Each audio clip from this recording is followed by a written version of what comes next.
ఉగాది నుండైనా కోటీశ్వర్లవ్వాలనే కలను నెరవేర్చుకోండి. వెంటనే జేకేఆర్ గురువు గారికి కాల్ చేసి అపాయింట్మెంట్ తీసుకోండి. సుమన్ టీవీ ప్రేక్షకులందరికీ ఉగాది శుభాకాంక్షలు.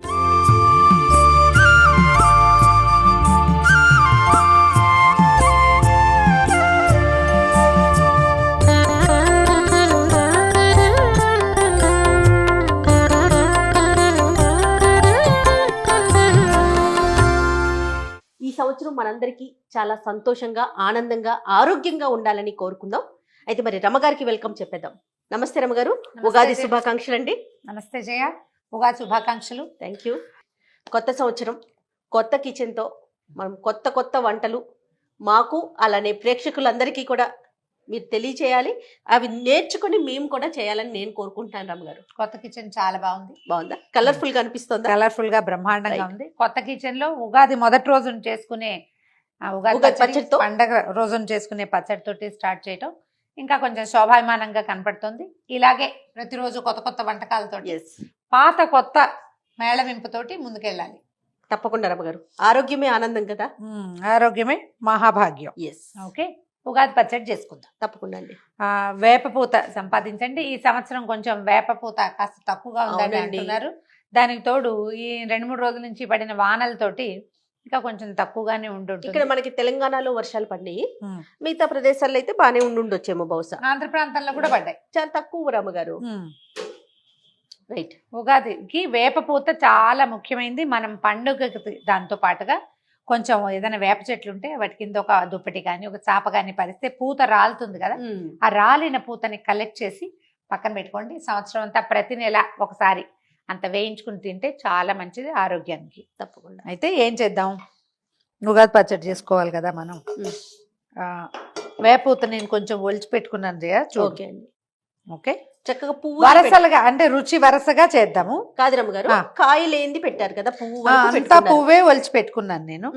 ఇలా ఒలిచి పెట్టుకుంటే ఏంటంటే ఒకవేళ ఇది చేతి నోటి కిందకి వచ్చినా పంట కిందకి చిన్న చేదు తెలుస్తుంది, కానీ కాయలు ఉండే అతి చేదు ఉండదు, చేదు ఉంటుంది. ఓకే, మొదట 2 పదార్థాలు వేపూత. ఇప్పుడు మనం వేసుకునే దాన్ని బట్టి, ఇప్పుడు నేను పెద్ద ఇంత గిన్నె పెట్టాను కాబట్టి కొంచెం ఎక్కువ వేయచ్చు. ఏంటి ఈ సైజు లో పెట్టారు గిన్నె?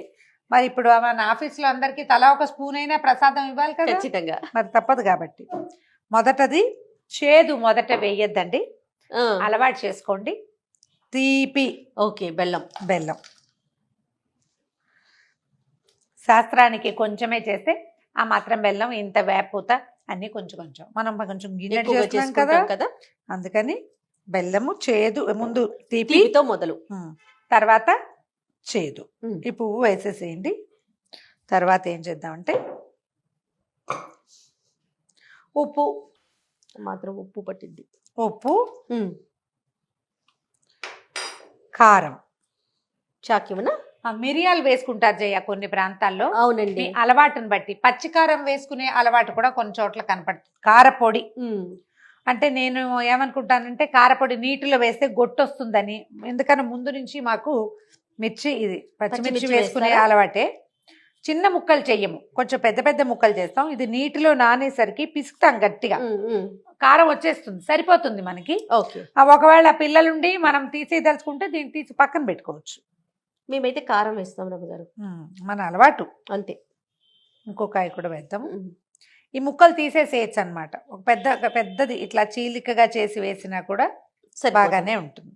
ఓకే, ఉప్పు కారం వేసాం కదా, ఇప్పుడు వేయాల్సింది పులుపు వగరు వేసుకోవాలి. ఓకే, నువ్వేమో చింతపండు పులుసు తీసి పెట్టు, నేను మామిడికాయ చెక్కు తీసి ముక్కలు కట్ చేస్తాను. తప్పకుండా. చిన్న పిందెలు ఇప్పుడు రావట్లేదు జయ, పెద్దవైపోతున్నాయి మన చెట్ల కాయలన్నీ కూడా. చెట్టు నుంచి కోయించినా కూడా కొంచెం పెద్దగానే ఉంది కదా కాయ. అవును, చిన్న పిందెలు వేసుకుంటే బాగుంటుంది. మామిడికాయ తాలూకు పులుపు రాకూడదు, వగరే ఉండాలి. చిన్నకాయ సంపాదించండి జయ. మనం ప్రతి సంవత్సరము పెద్ద పెద్ద కాయలే తరుగుతున్నాం. అవునండి, మనకేమో పెద్ద కాయలు అందుబాటులో ఉంటున్నాయి. మామిడి పిందెలే వేస్తారు. అవును, షడ్రుచుల కలయిక కదా ఉగాది పచ్చడి అంటే. అదే మరి ఇప్పుడు 6వ రుచి నీ చేతిలో ఒకటి, నా చేతిలో ఒకటి. అవును, 5, 6 మన దగ్గర ఉన్నాయి. ఇందులో వేసేజేయ రసం పోసేనా? పోసేసి చిక్కగా ఉందా? పర్వాలేదు రమ్మగారు. మొత్తం చిక్కటి పోసేయమంటారా? పోసే, అది కొలతగా చూసి పెట్టింది. ఏంటో చెప్తున్నారండి? చిక్కటి చింతపండు పులుసు.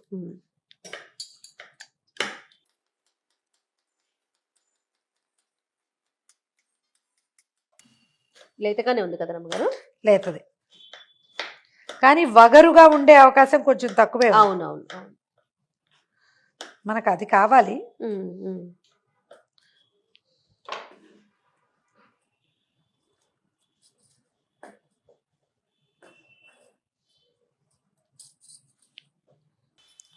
ఒకసారి మొత్తం కలిపేసి ఇది ఇప్పుడు చూడు, ఇది తీర్థానికి తీర్థం, ప్రసాదానికి ప్రసాదంగా ఉంది. అవును. ఒక్కొక్క ప్రాంతాల వారీగా ఇందులో పళ్ళ ముక్కలు వేసుకుంటారు, జామ పళ్ళ ముక్కలు, దానిమ్మ గింజలు, తర్వాత ఏమో పుట్నాల పప్పు వేసే పద్ధతులు కూడా కొంచెం కనిపిస్తుంది. వాళ్ళ అలవాటు. నేనైతే అలా వేయను. పుట్నాల పప్పు ఏ రుచికి సామ్యం లేదు. అది ఎందుకు వేయాలి మనం? ఇంకా అలవాటు అండి, అలవాటు. ప్రాంతాల వారీగా వేసుకుంటారు. అందుకని మనం ఏం చేద్దామంటే దీనికి బైండింగ్ కోసం ఒక 4-5 అరటిపళ్ళు వేయండి, రుచి బాగుంటుంది. మనం తీపేలాగా వేసుకున్నాం కదా బెల్లం, దాంతో పాటు ప్లస్ అన్నమాట అరటిపళ్ళు. వేసేనా? వేసి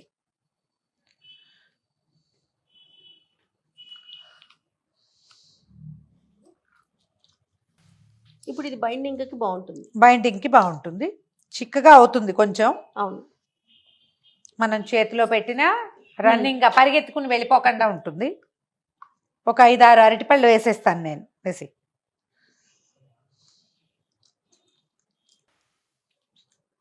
మనం ప్రాంతాలని బట్టి, కాకపోతే బేసిక్ రుచులు 6 మాత్రం పడాలి కదా. అవును.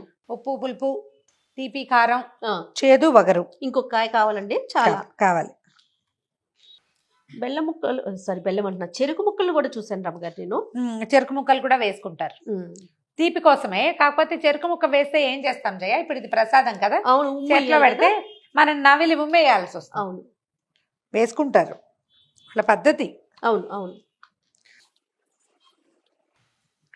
అయిపోయింది మన ఉగాది పచ్చడి, రెడీ అయిపోయింది, తయారైపోయింది. సింపులే. ఇది ఏం చేస్తామంటే దేవుడికి నైవేద్యం పెట్టే అలవాటు కొన్ని ప్రాంతాల్లో ఉంటుంది, కొన్ని ప్రాంతాల్లో ఉండదు. మన పచ్చడిని మొట్టమొదట పొద్దున్నే లేచి తల స్నానాలు చేశాక ఉగాది పచ్చడి చేసేసుకుని దేవుడి దగ్గర ఒక దీపం పెట్టి మొదట ఇది నైవేద్యం పెట్టి అందరికీ ఈ పచ్చడి ఇచ్చాక అప్పుడు మనం మిగిలిన నైవేద్యాలన్నీ వండుకుంటాం. పాయసం, పులిహోర ఏం చేసుకుంటామో స్వీట్లు గీట్లు చేసుకుంటాం. ఇది మొదట దేవుడి దగ్గర పెడితే ఈ షడ్రుచుల సమ్మేళనంగానే మన జీవితం ఈ సంవత్సరం అంతా కొనసాగాలని కోరుకుని మనస్ఫూర్తిగా ఒక నమస్కారం చేసుకోవటం. ఇంటిల్పాదికి తలా ఒక స్పూన్ చిన్నపిల్లలు వెనకాల పడి ఎలాగోలాగా అన్ని పదార్థాలు వెళ్ళేలాగా కొంచెం పెట్టేస్తే అయిపోతుంది. నేను అనుకుంటాను రమ్మగారు, పచ్చళ్ళలో చక్కగా ఎప్పుడు తీపినే ఉంచొచ్చు కదా, ఎందుకు చేదుని, ఉప్పుని, అలాగే వగర్ని కలుపుతారు అనుకుంటాను. కానీ అన్ని జీవితంలో చవి చూడాలి కదా. ఇప్పుడు చవి చూడాలి, చవి చూడొద్దు అంటే జీవితం మన మాట వింటుందా? నీకు వెలుగే ఇష్టం, సూర్యుడే కావాలి, ఉంటాడా? సాయంత్రం అయ్యేసరికి వెళ్ళిపోతాడు కదా. కాకపోతే వెళ్ళిపోయిన వాడు అక్కడే ఆగిపోడు కదా, మళ్ళీ వస్తాడు. రేపొద్దున ఎండ రావచ్చు, ఎండకి ఎండకి అడ్డంగా మబ్బు రావచ్చు, ఏదైనా జరగచ్చు. సడన్ గా వాన రావచ్చు, లేదా ఏదైనా ఇంకా రకరకాలు జరగచ్చు కదా. ఇప్పుడు రోజు ఒకే రకంగా ఉండదు, అలాగే జీవితం కూడా ఒకే రకంగా ఉండదు. ఇన్ని రుచుల సమ్మేళనంగానే ఉంటుంది. దీనికి అలవాటు పడండి. ప్రతి సీజను మారినప్పుడల్లా ఒక మార్పు వస్తూ ఉంటుంది. మనం తెలుసుకోవాలి దాన్ని. మనం ఆ గుర్తుకి కోసం అనే ఈ పదార్థం కదా తినిపించేది. బాగుంది జయ. అయిపోయిందండి రమ్మగారు. మన తెలుగు ప్రాంతాలైనా ఇంకా ఎక్కడైనా చేస్తారంటారా? ఉగాది పచ్చడి మాత్రం మందే కదండి. ఉగాది పచ్చడి మనమే చేసుకుంటాము. మిగిలిన ప్రాంతాల్లో అంతా వేరే రకాలు, అక్కడ పద్ధతులు వేరు. మన మరాఠీ వాళ్ళు చేసుకుంటారు.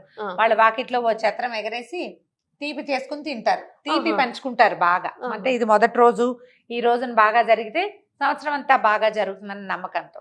మనం ఏమనుకుంటామంటే జీవితం ఎట్లాగూ షడ్రుచుల సమ్మేళనం, ఆ సమ్మేళనాన్ని మొదటి రోజునే మనం ఆస్వాదించాలని మనం భావిస్తాం. అది రెడీ. ఏదైనా ఒక బౌల్లో వేద్దామా?